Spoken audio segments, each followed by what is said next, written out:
Sejak perang berkecamuk, tentu perhatian dan juga hati kita terus tertuju kepada kondisi di jalur Gaza, di mana perang antara Israel dan Palestina terus membuat ribuan jiwa menderita terluka hingga meninggal dunia.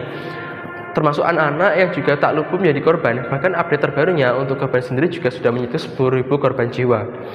Dan di satu sisi kita harus mendengarkan informasi ataupun berita terkait dengan anak-anak yang harus kehilangan orang tua, dan mereka yang bertahan hidup pun juga sulit untuk mendapatkan akses kesehatan, air bersih, makanan, hingga listrik. Sekali lagi, karena ini berkaitan dengan isu kemanusiaan sehingga perlu menjadi perhatian kita bersama.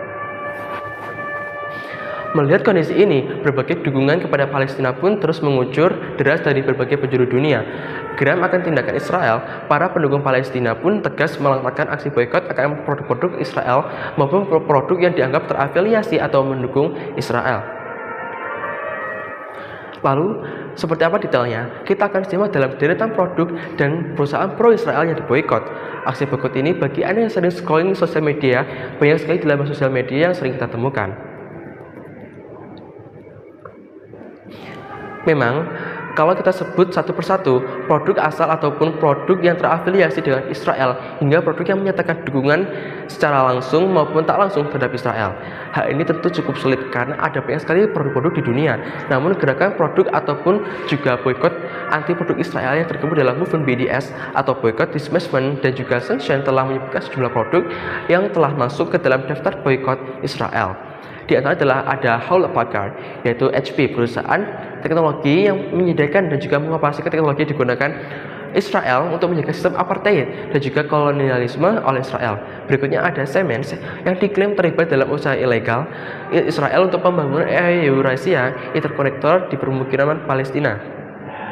Kemudian Puma, salah satu produsen pakaian olahraga terbuka di dunia, juga termasuk ke dalam daftar boikot karena telah menjadi sponsor internasional tunggal untuk asosiasi sepak bola Israel atau IFA. Kemudian AXA, perusahaan asuransi yang disebut-sebut melakukan investasinya di bank-bank Israel. Kemudian ada juga soda stream, mesin untuk membuat soda atau minuman berkarbonasi di rumah. Ahava adalah produk kecantikan yang menggunakan mineral laut hitam. Ada juga Humus Bra, usaha produk makanan patungan antara PepsiCo dan juga Strauss Group. Kemudian ada buah-buahan dan juga sayur-sayuran asal Israel. Memang ada banyak jenisnya untuk sayur-sayuran dan buah-buahan, serta yang paling populer adalah anggur dan juga kurma asal Israel.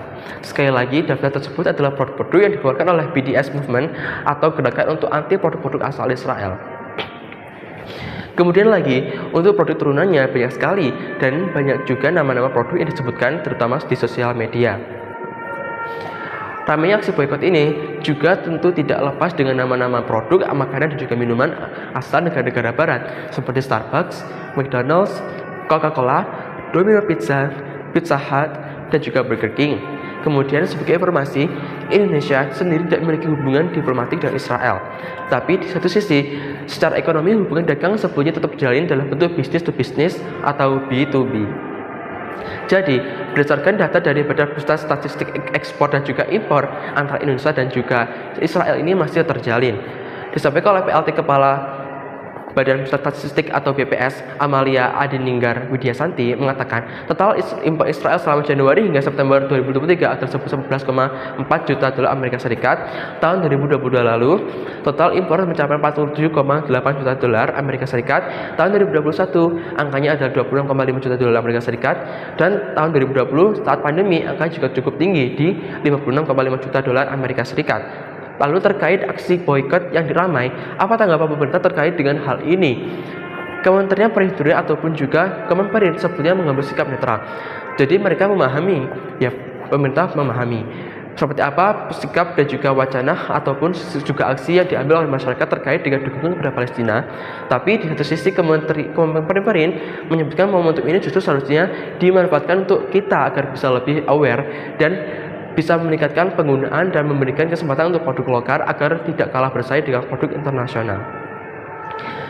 Ya, jadi pemirsa, terkait dengan kondisi di Palestina, tentu isu kemanusiaan menjadi isu yang sangat penting dan juga membutuhkan perhatian dan dukungan kita semua. Jadi tentu sekali lagi kita harapkan agar peperangan ini bisa segera berakhir dan isu kemanusiaan bisa kembali ditegakkan.